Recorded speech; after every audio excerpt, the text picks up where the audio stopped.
entertainment, current events, and Hollywood. Don't miss Creator to Creators, hosted by the filmmaker Meosha Bean, known for the Shudder hit documentary Horror Noir and the acclaimed film Anatomy of an Anti-Hero, Redemption. This show features interviews with filmmakers and creatives from around the globe. Join the fun with guest celebrities and gain valuable insights. Subscribe now and follow Creator to Creators. Hi guys, welcome to another episode of Creators to Creators today. Today we have a special guest. Sarmistha Mitra. I live in Dubai and I am an author, a holistic health expert, and I am the owner of the Wellbeing Sanctuary, a holistic therapy and training center. I love that. Thank you for coming on. I'm excited to talk to you about your life and journey. On the show, I love going back to the beginning. I always say the beginning, charts our trajectory in life, our little habits that we pick up along the way, follow us into our adulthood. Tell me a little bit about your childhood. What was that like? And have you always kind of had an idea of like the direction that you wanted to go in life? Not at all, as far as I remember my childhood, I just wanted to grow up, get married, and have a family. That's all I wanted for myself. My mom played a very big role, perhaps, in this decision. She was a working mom, and I never got her. So she would be there only during the weekends. And that too, we lived in a joint family. So there were a lot of other responsibilities. So she would, I guess, during those formative years and not having her with me, even when she was present at home, made me want to just have a family and be with my child. Yeah, I love that. I love that. I mean, for me, growing up, I got into film, kind of early. It was a movie that I watched one night and it clicked. Like I was like, I want to be a filmmaker. Like I just knew ever since then, like that's what I want to do.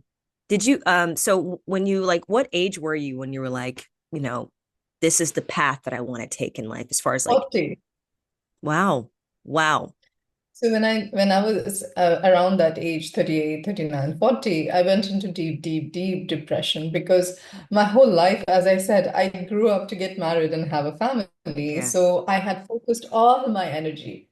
My whole identity was the mother of my child. I ensured that I'm there for him. I ensured that my whole purpose was to raise him. Wow. So there was a time in my life when he was about to leave home. So he was in his 8th, 9th, and I could anticipate that in the next 3 years, 4 years, he's going to leave home and I would be purposeless in my life. And just the thought of it would make me go into fight and flight mode. Yeah. That means I would go into deep depression or anxiety and I would like act like really weird, just imagining what's my life is going to be. And I remember I would think every night that once my son is off to college, then God just ensure that tomorrow I don't wake up. So I was in that kind of a depressive state, feeling I didn't have any purpose in life. And it was then that I realized that if I don't develop a purpose now, by the time my son truly leaves home, I would be completely a lost case. So it was then that I started to find a purpose for me. I wanted to provide a solution to myself, to my problem, to my anxiety, to my depression. And without going into medication, without going into, dependency, I wanted to create my inner autonomy where I and my well-being does not ever going to depend on any external object, person, place. Yeah. I love that. I love that. I think that's amazing that you discovered that. What was that process like? I mean, you've written, bestseller, these amazing books, timeless wisdom, down to web of trauma, bonding, attachment. Like The these are intricate web of trauma bonding. When I started writing, it was let's say, a way to help people because I have a lot of clients. I'm into mental health and holistic well-being. So I have a lot of clients who I have seen who get trapped in a traumatic relationship, a toxic relationship, but unable to leave even with therapy, even with years of, going to counseling. And that is where I wanted to share to the world the understanding of neuroscience behind the mind that creates or wants to stay in a trauma bond. Hmm. And if people would know that how our neurons and our neurochemistry is acting or making us stay in the trauma bond, then we can find a better way to deal with it than just how we have been doing all along. Yeah. So it is like all my experience with my clients and my personal life experience led me to do deep research and understand and then write the book. It's like completely research based and a client story based book. So people would find it very relevant. Yeah. Yeah. It's a very relevant thing that's happening still to this day, to this day. As far It as like has happened before and it will happen again. It's never going to end because never it's a gonna. cyclical process. And what happens is when we become addicted to the pain, the Mm, brain releases dopamine, a huge amount of dopamine whenever we go through any kind of physical pain or emotional pain. And our addiction is the high that is created by the release of dopamine. So we get stuck in the relationship because of the high that we get by the release of dopamine. So we have to take this as an addictive behavior and treat it as an addiction, not just a relationship failure or a pain from relation. It's a true addiction. yeah. It is a dopamine. I actually heard this term. A friend of mine was telling me about a guy, and I'll keep her nameless, that she met. And when they met, like it was, he swept it. They both kind of trauma bonded, right? Their traumas that they never actually confronted, or even, I think too, it's like, oh, we have two people that we comfort each other in that. And it's like super unhealthy. So the cycle continues on with both of them, kind of Absolutely. not figuring it out. And it is a dopamine because you have someone that also is kind of like mirroring that. But it took her a long time to realize it was a bad situation. And Mhm. it's something that she's still trying to get out of actively now. And I'm curious, what would you say for her, or just people that maybe in that same Sure. situation, what to do? So there are a lot of layers to this. Mm, It is just not the neurochemistry that is keeping us stuck. mhm, There is a karmic angle to this as well. mm. So we don't understand karma properly, and we think, oh, it's an action reaction thing, but it's a like na nature's process for reset. I see. It's a check and balance, whenever anything is out of balance in nature, nature will create a process to check and balance it. So this is also what is happening. They need to go deeper, a layer deeper, and understand where is the reset happening through this person who they have attracted in their life. Mm. And is that And I've heard that like sometimes the cycle repeat, like you can leave the situation and then it'll happen again with just someone else, just a Mhm. different. Exactly. So there is always something deeper that needs to be addressed. And in the book, I have like completely given all the steps, all the layers with understanding and exercises as well, which people can read and apply and then possibly get out of it. Mm. Possibly. Yeah, that's the thing. I guess if you want, right? If you're willing to seek the healing out, then you're going to it's like a would you say a continuation until the end of your life to it's like Mhm. a choice that you So, make every day? yeah, the journey from birth until we die is a journey of self-actualization. Have you heard this term before? I've heard of it. Yeah. So, self-actualization, according to Maslow, and it's also called individuation, according to Carl Jung. Basically, it's a state where we are completely free from our ego self, and we Mm. can exist in our highest potential. We are humble, yet we are autonomous. We have all the traits that we need to be mindfully acting for our well-being, Mhm. as well as completely committed and responsible towards others as well. Yeah. Do you feel like nowadays we live in a time, that, and I'm in the industry that's it's egocentric, like it's everyone wants to be seen, actors, people on set, everyone's in front of the camera.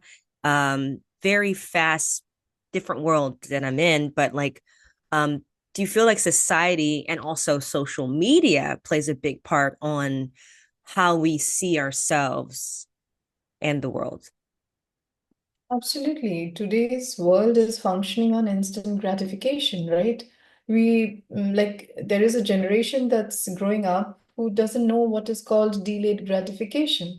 Mm, And for everything that we want to achieve and sustain that, it will take the toll of time, because we live on a planet where there is a factor which is time that we mhm. need to take into consideration Yeah. for anything that we do. So there is length, breadth, width, and depth, and there is time. Yeah. So there is the fifth dimension. If we completely ignore it, then nothing we achieve will be sustained. Mm, wow. That is something. Um, That's what you see. There are so many people who are going through, like, who are very, very successful in their life, very successful, but they cannot sustain that success. mm, They will go through either emotional crisis, mental health crisis, some kind of crisis where they will go through the dip suddenly, while they were all going flying, flying, flying, and suddenly down. yeah. Interesting. Yeah, it's like but is if we're constantly working on ourselves and that stuff, and is it possible to now, and I mean, I'm not saying that we're always going to get it right, but is it possible to, once we like read your book and just really practice those tools, to be able to spot those signs before, like, in a person, like those red flags, you hear those Exactly. So terms? there are questions that we need to, whenever we are in a relationship, I have given questions that we need to ask ourselves. If the answers are yes, then just run without investing any more time. Yeah.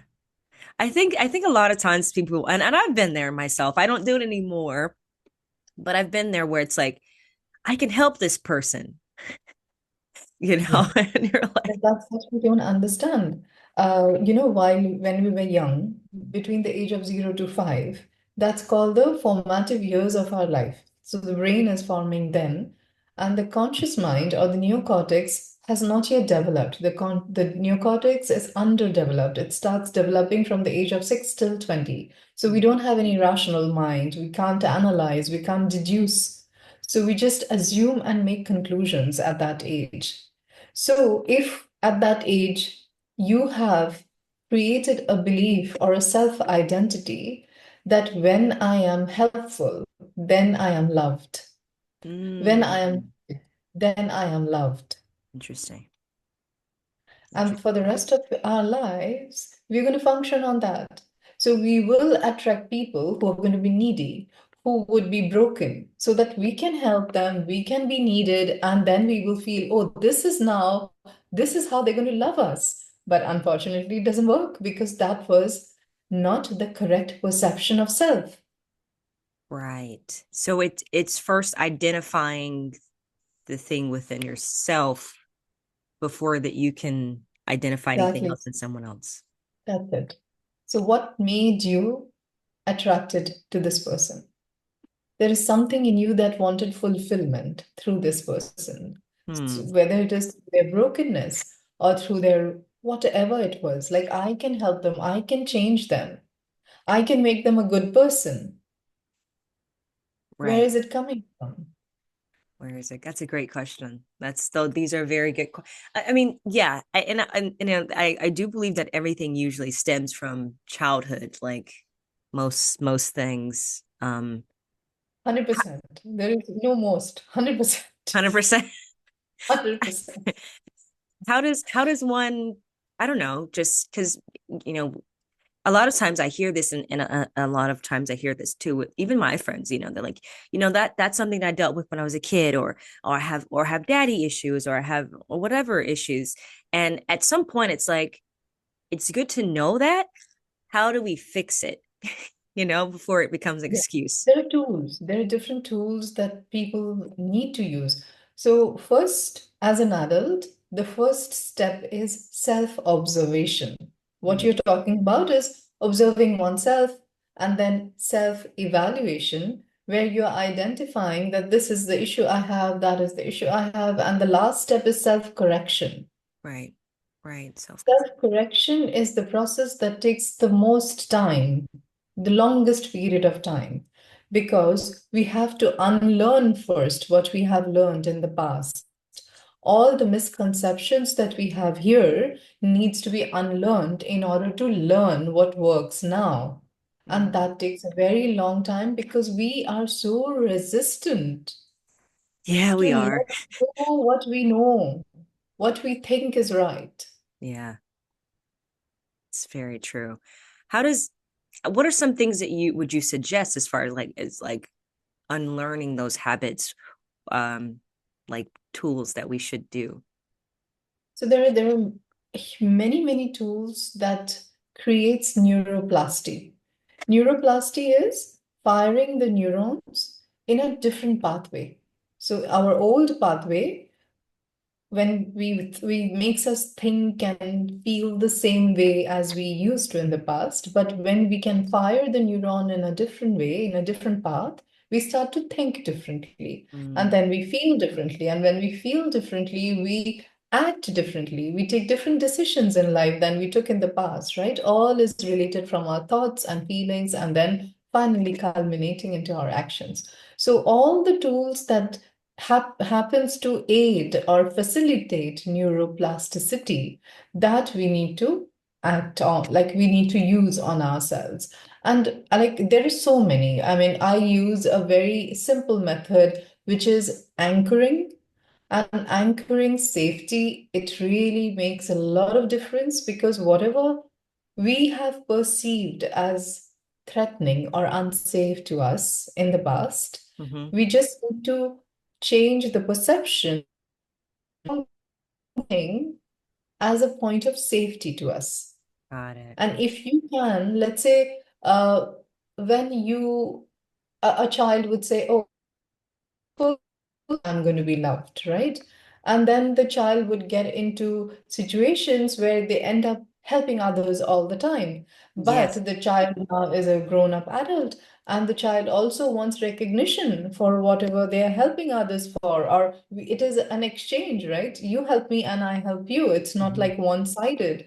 So then the adult gets frustrated that what am I doing wrong? Mm, Because this is what I learned in my childhood that help when I'm helpful, people should like me, people should love me. mm-hmm. So Wow. now the adult today also cannot stop helping others because now they go into guilt trip, Mm, self-condemnation, self-judgment when they're not doing it. mm, So the unlearning process doesn't just mean unlearning, oh, this was right, being helpful was right. So why is being helpful not right anymore? right. I see what you're saying. Wow. This is so interesting. I hear these, problems a lot, and, with friends, and just, and I'm trying to continue to, like, not be in a pattern myself, Yeah. with certain things. And um I feel like that's a big thing. It's like, for me, I had a situation, and I don't know what this is. And my situation that happened for me was, I wear my heart on my sleeve. I'm very, you know, open to anyone. I love to love, I love to be, to talk, connect with people.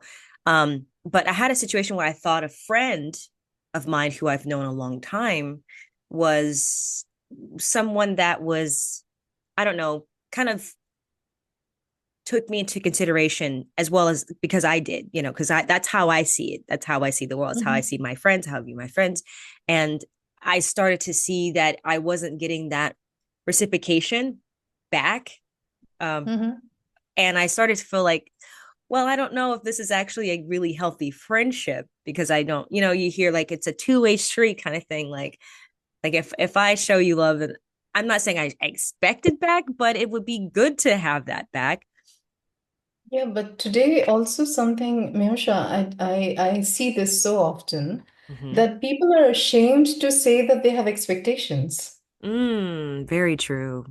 But why Very, is there, why should there be a shame to have expectations? Do you know why we live with people? To make our life convenient.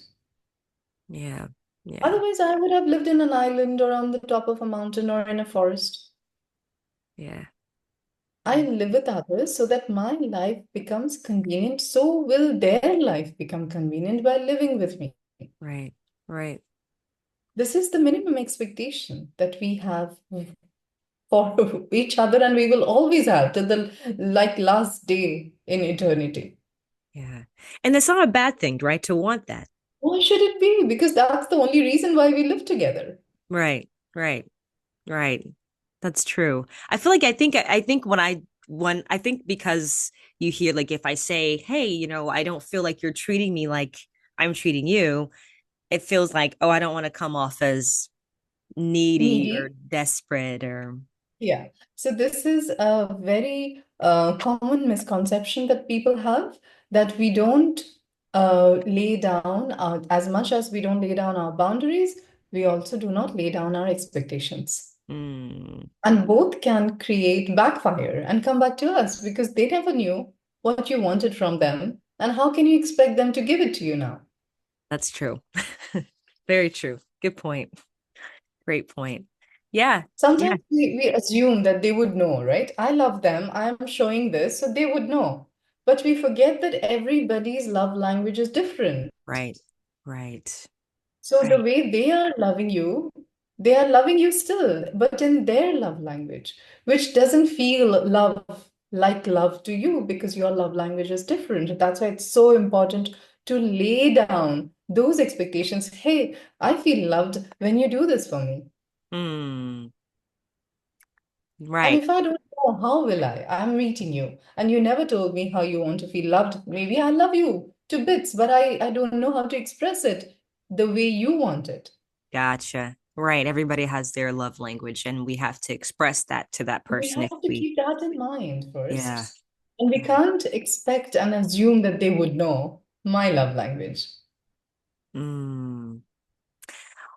Okay, I have a question. What are some common signs that someone might be stuck in a trauma bond without even realizing it?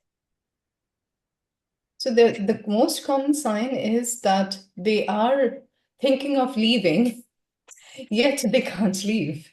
Every single day in their mind, they make so many escape plans, but they can't leave. Wow.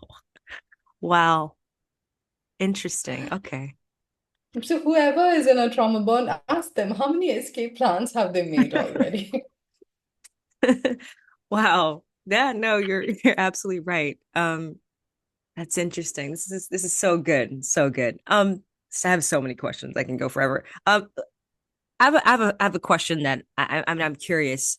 Have you ever been in a situation that, like, even with a client, that they came to you with a problem, and like and obviously everybody is case by case, everybody's different, so of course this thing doesn't work for this person, that probably doesn't work for this person.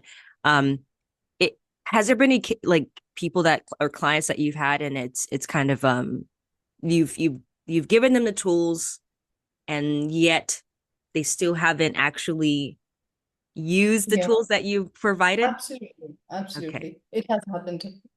Most of the time that happens, when that happens, Yeah. it is a reflection of how they take their self-worth. It is a question of their self-worth, right? Because if you don't take yourself seriously, And then you would never apply. You would come, show up, pay money, but you would not apply. And if you do Wow. not apply the tools, that means you, in your subconscious mind, your worth is less than someone else's. Wow. There are so many people who would even, let's say, come late for the session or even give excuses. Oh, I have something which is unavoidable, or I couldn't escape this meeting or that.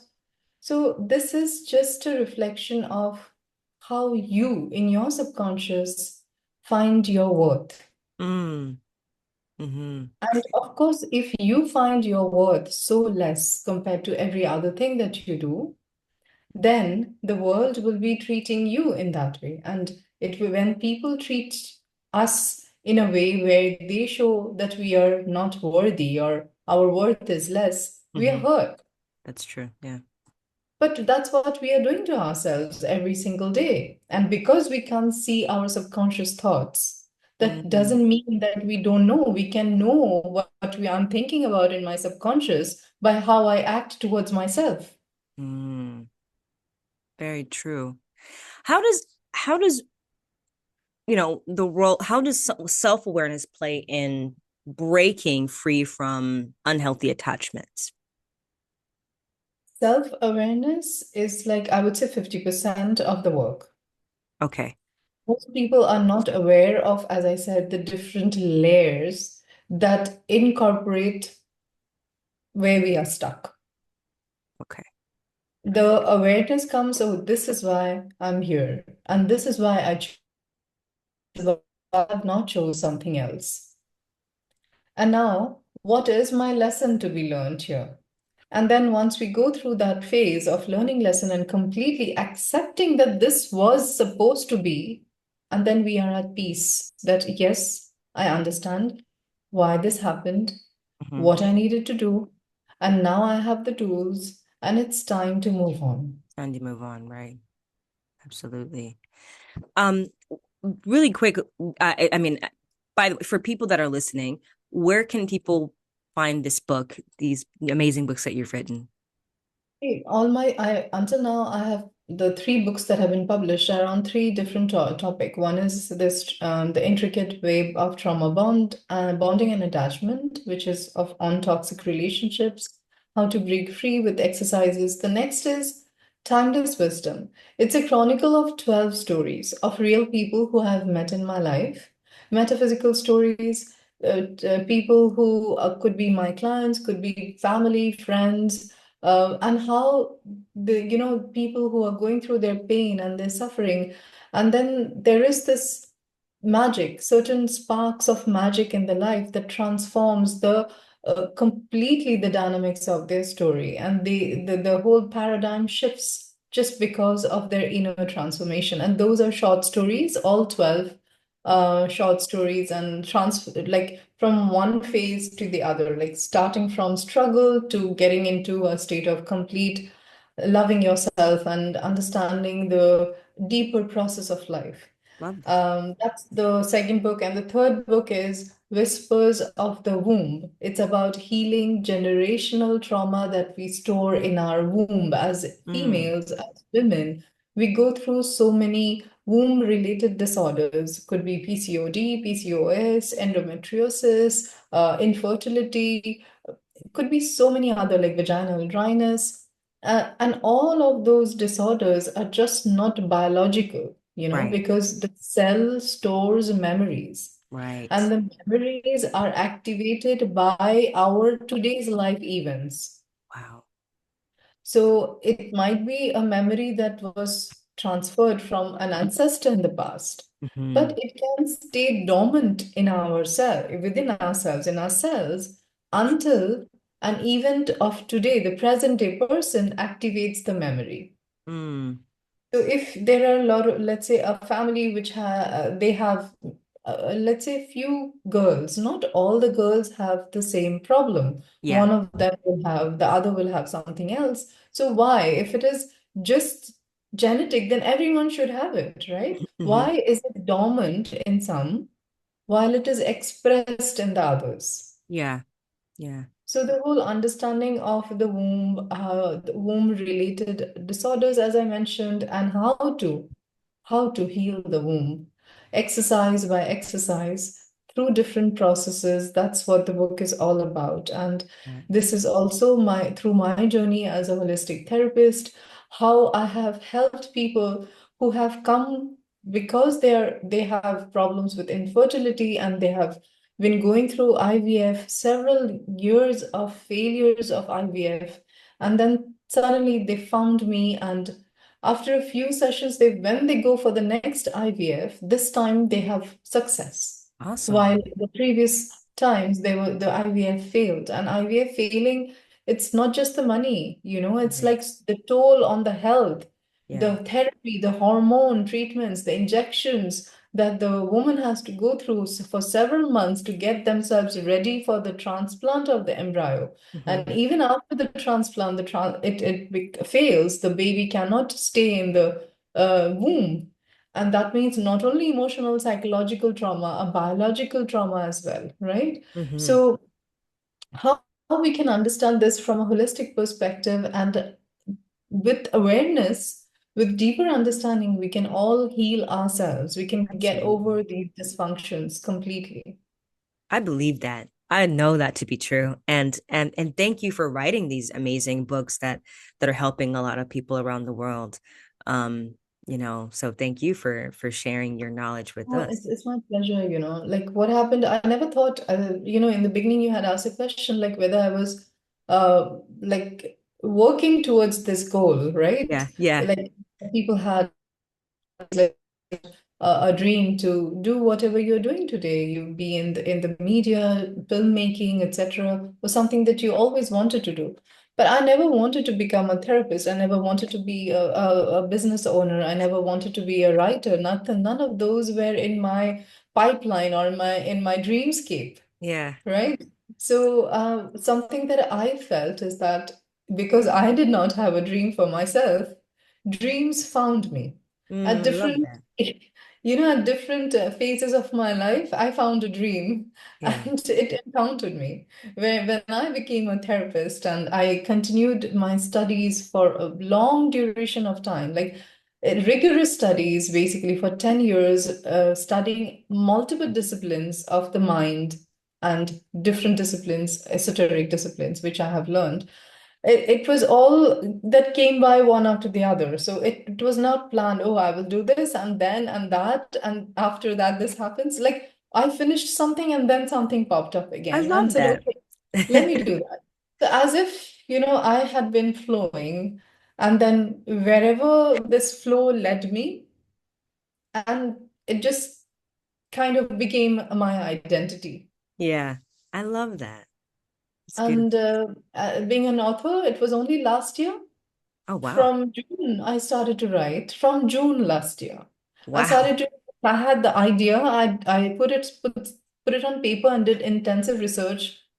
And then in 3 months, June, July, August, September, 4 months, I wrote 5 books and one research paper. Wowza. I've written a research paper on menopause as well, how menopause could be just a defense mechanism and not just a biological event in a woman's life, and how to work towards, like, let's say, getting over or recovering from the symptoms or distresses that menopause brings to a woman, holistically, just by working with your mind. Anyway, so all that happened within that 4 months, 5 books, one research paper, and I didn't know from where it was all coming. So Wow. just kept on coming until I got dry eyes, acute dryness in my eye. Wow. Amazing. That's incredible. Holy moly. Um, Yeah. that's amazing that you wrote all these books and you this is like something you haven't had like that wasn't the intention. It just kind of I honestly feel like it's like when you I think it's like when you're in flow, it just everything kind of comes. Like I people kind of feel that there is always a force that's guiding every one of us, and we usually have a lot of uh, our own personal dream that we are chasing that so much Yeah. that we let's say are not in the flow because of that. And for me, because I didn't have a dream and I didn't have a goal, I just wanted to get married and have my baby, that's all. And which I chased that and I had that. But Awesome. after that, like life again became purposeless. Mm, And as early as when I was 38 years old, I was going through the same deep emotional crisis that a man or a woman would go through after retirement. yeah. Wow. Yeah, like it's like what's next kind of thing. Yeah, because if you have like been working all your life and you don't know anything else other than your work, Right. then It's when like you don't have a work, you become purposeless again and you don't know how to enjoy life anymore. right. So true. So true. Oh man, it's amazing that like and you enjoy it, I'm sure. Obviously. Yeah, the work that I do now, like the purpose, as I said, it was so beautiful because I just wanted to find a solution for my problems. Yeah. And then now I am providing solution to others. I love that. So whatever I have learned in the process and all the experience that I have gathered, I'm in a position now of like to give this away, the lessons that I learned, the knowledge that I have gathered, the wisdom that I have within me to share with the world. Yeah. And this is such a beautiful journey that every day I heal myself when I am helping a client to recover from their problems as well. Yeah. That's amazing. I had a fun question and there is no wrong answer. And I love asking every guest this question on the show. The three levels of influence: money, power, and respect. And if you could choose only one of those things, which one would you choose and why? It's a very tricky question. From where I see the world, I see the world from a place of balance, right? So I would choose all three in proportions which are balanced. So I would not just choose power and be in the polarity of power Mm, where I control everyone and I control myself. Because when you choose any polarity, you will go to the other end of the polarity. That means from power, you are going to go to powerlessness just like that. mm, mhm. When you choose money, from having all the money to becoming poor and moneyless would also happen. Yeah, Because whatever you choose, you have to go through the next polarity. If you want to be happy, you will be sad for sure. very interesting. Very So I interesting. would never choose either or. I would choose all three in proportions that are balanced so that I do not have to go through the polarities of losing everything and having so much. Right, right. That's a great way to look at it. I don't think I've asked this question in many interviews, and everyone feels like they have to choose one, and it's very good that you chose all three. I like that. Because in life, you need all three, right? You need power, you need money, you need everything. So you just can't choose one, and that means you're depriving yourself from the rest of love that there is and all the abundance that there is. You can't deprive yourself from anything. Very true. Very true. I like the way you think. I like that. Great answer. Great answer. What are some tools that you would, I mean, advice, I guess, to it could just be, women out there or anybody listening, um, to I don't know, things to get so that they could implement in their life to start, to get healthier. The only way to actually go to that or take that path of healthy mental health, Mhm. or let's say mentally fit mind, is something that we need to cultivate. It is not a default process. Okay. So, like, if we want to cultivate physical fitness, do we sit at home and binge and eat and we become physically fit? We don't, right? Right. We need to go through a process where we need to eat healthy, we need to have enough rest and move our body, exercise to the point of discomfort, right? To gain that toned, chilled, chiseled body, etc. Yeah. The same thing works for the mind. We need to focus and cultivate mental fitness. That means you have to go beyond your comfort zone and stretch your mind to build those mental muscles of endurance and resilience that we need to build so that in the critical moments, we don't crack and break. Yeah. Very We true. need to nourish our mind with thoughts, ideas, more knowledge and awareness. That is nourishment to the mind. And also, we need to rest the mind. Resting the mind doesn't mean going to sleep. Then the body rests, the mind doesn't. Resting the mind means cultivating the moment of stillness. So we practice meditation, we practice yoga, we do the stillness for the mind. Mhm. And practicing stillness is important for mental fitness. And people don't realize that there are three layers, three pillars to mental fitness. And most people in the world do not cultivate mental fitness. They think by default they are mentally fit. No, they are not. Wow. So that's just one pillar. It's like I am eating healthy, but I don't move my body. I see. So if you eat healthy, okay, it can, let's say, help you in a certain way. But if you're eating healthy and not moving your body, your muscles will degenerate over the time. Right. I am So all these pillars need to be activated and implemented. It's not just one. wowza. There's so many layers to this. I love it. I love it. Uh so anyone listening, go get your book. It's on Amazon. And is there any other website that it's on as well? It's on Amazon. It's on in I think Ingram Spark. It's on Lulu, and Booksprout. It's on like many online platforms, and it's on order. So they have to order if they want the physical book, the paperback, they can order as well. Okay. But I think the Kindle edition, Kindle Unlimited, it's free of cost for them Wow. to read. So they can read, if they have Kindle Unlimited, they can utilize the subscription to download the book and read it whenever they want. And I'm available at my website. They can find me through my website, my social media page. My website is www.yourwellbeingsanctuary.com. My social media page is also Instagram at Your Wellbeing Sanctuary. And people can just, if they want to know more, get in touch. Awesome. Awesome. Wonderful. Wonderful. This was great. Thank you so much for your time and just My knowledge. pleasure.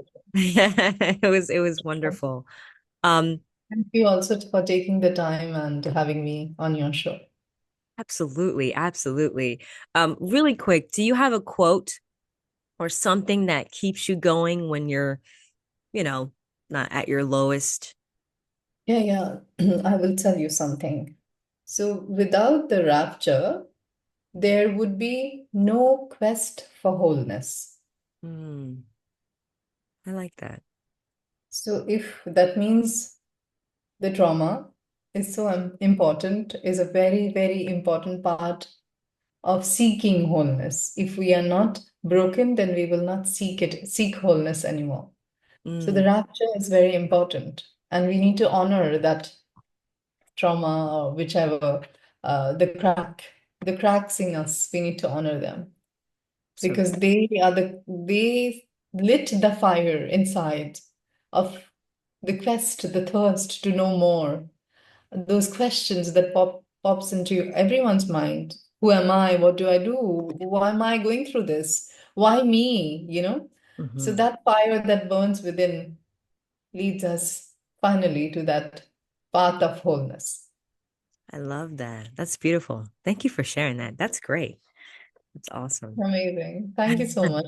Thank you. And thank you all for listening. And always remember to live, love, laugh. We'll see you guys next time. Bye bye. Perfect.